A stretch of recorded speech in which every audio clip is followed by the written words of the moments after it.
Basis dasturida bir nechta foydali nastroykalarni ko'rib chiqamiz.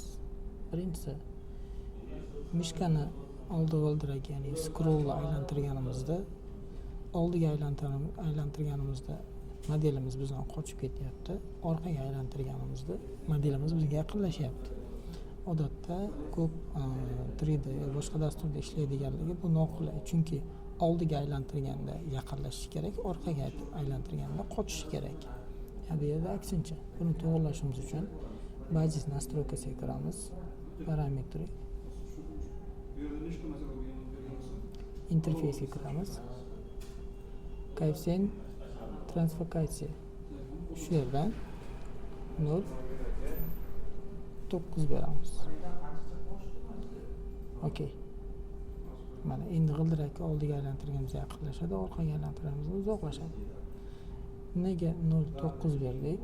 Agar shu 0.9 ni kamroq qiladigan bo'lsak, masalan 0.5, scrollimiz, ya'ni g'ildiragimiz tez ishlaydi. Qancha birga yaqinlashgan sari buni tezligini kamaytirishingiz mumkin.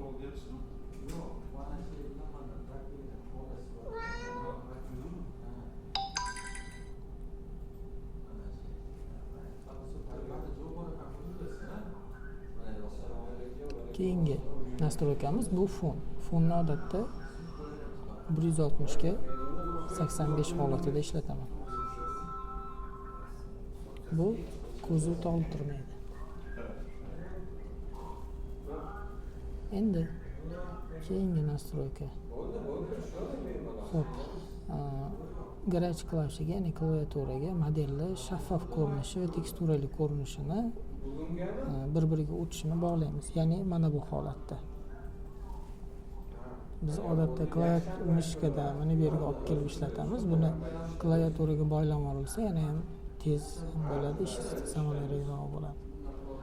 Buning uchun nastroykaga kiramiz, parametrga kiramiz. Garaj klavishi. Xo'p.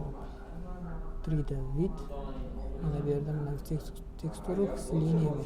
Shu yerga Alt Z ni qo'yganman. Невидимый тонкий deganga Alt X qo'yganman. Shu yerda barmoq hech qayerga siljimaydi-da, Alt X, Alt Z bilan bir-biriga o'tishingiz mumkin bo'ladi. Va bu yerda biz to'g'rilab qo'yishimiz kerak bo'lgan joy yana bor. Shuni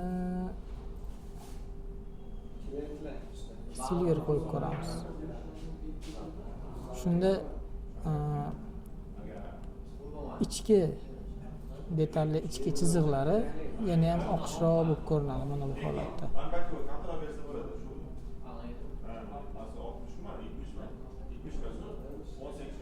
Qora fonda ishlash foydali, ko'zni toliqtirmaydi.